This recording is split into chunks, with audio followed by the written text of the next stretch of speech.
सबसे पहले यहाँ पर आपको एक्सक्लेमेशन मार्क लिखना है। वो लिखने के बाद आप जैसे ही एंटर प्रेस करेंगे तो ऑटोमेटिकली जो वीएस कोड है ये यहाँ पर आपके एचटीएमएल की बॉयलर प्लेट जो है वो ले आएगा।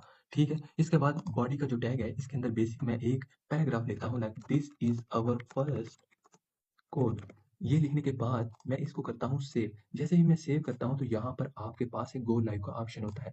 जैसे ही मैंने गो लाइव पर क्लिक किया तो ये मेरे सामने मेरा डॉक्यूमेंट जो है इस तरीके से खोल देगा। ये हमारी सबसे पहली वेबसाइट है। अभी इसके अंदर कुछ भी हमने ऐड नहीं किया, बट हम इसको थोड़ा-सा इंटरैक्टिव भी बनाने की कोशिश करेंगे और इसके अंदर थोड़ी-सी चीज़ें जो हैं उनको और ऐड करेंगे। लाइक मैंने पैराग्राफ लिखा, इसको मैं जल्दी से यहाँ से रिमूव कर देता हूँ।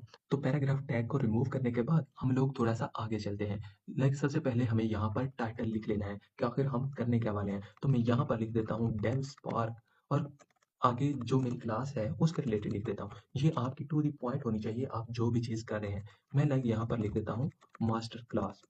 ये लिखने के बाद अब मुझे नेक्स्ट यहाँ पर क्या करना है, हेड के अंदर मुझे 2 टैग्स और चाहिए। एक मुझे चाहिए मेटा टैग, किस लिए? कि मैं यहाँ पर अपनी डिस्क्रिप्शन लिख सकूँ। तो ये मुझे ऑटोमैटिकली यहाँ पर सजेस्ट कर रहा है कि ये आप लोग यहाँ पर डिस्क्रिप्शन लिख सकते हैं।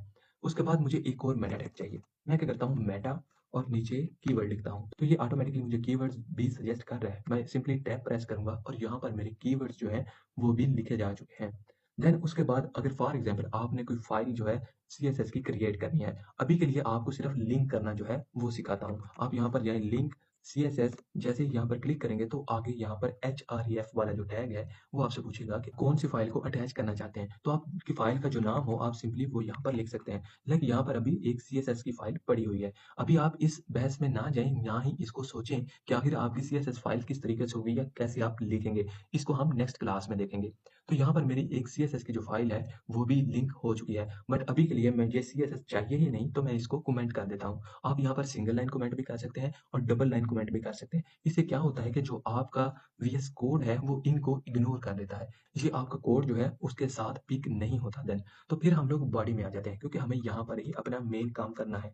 तो मैं यहाँ पर सबसे पहले लिखता हूँ हेडर। हेडर लिखने के बाद मैं एंटर करता हूँ। अब यहाँ पर आपको बताता हूँ कि हम लोग अपने आइडेंटिफायर जो है वो किस तरीके से लिखते हैं। लाइक मैं यहाँ पर इसको एक क्लास दे दूँगा, मेन हेडर।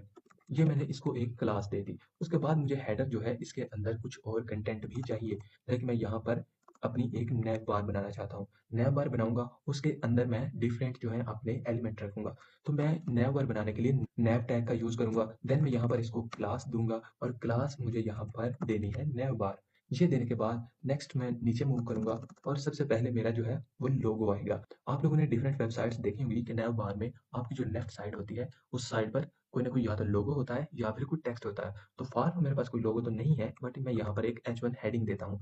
हेडिंग देने के बाद इसको मैं एक क्लास का नाम दूँगा, क्लास लोगो।